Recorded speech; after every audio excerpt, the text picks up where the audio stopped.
ಕಲ್ಯಾಣ ಕರ್ನಾಟಕದ ಹಿಂದುಳಿದ ಜಿಲ್ಲೆಗಳ ಸ್ವರೂಪವನ್ನೇ ಬದಲಿಸಿ ಅಭಿವೃದ್ಧಿಯತ್ತ ಮುನ್ನಡೆಸಲು ರಾಜ್ಯ ಕಾಂಗ್ರೆಸ್ ಸರ್ಕಾರ ದೃಢ ನಿಶ್ಚಯ ಮಾಡಿದೆ.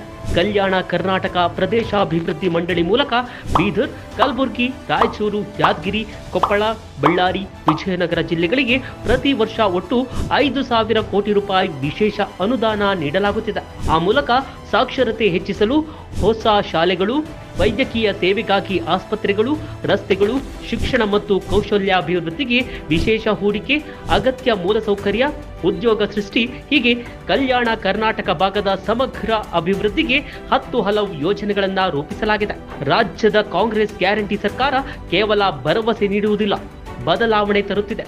ಕಲ್ಯಾಣ ಕರ್ನಾಟಕದ ಪ್ರಗತಿ ಕಾಂಗ್ರೆಸ್ ಗ್ಯಾರಂಟಿ.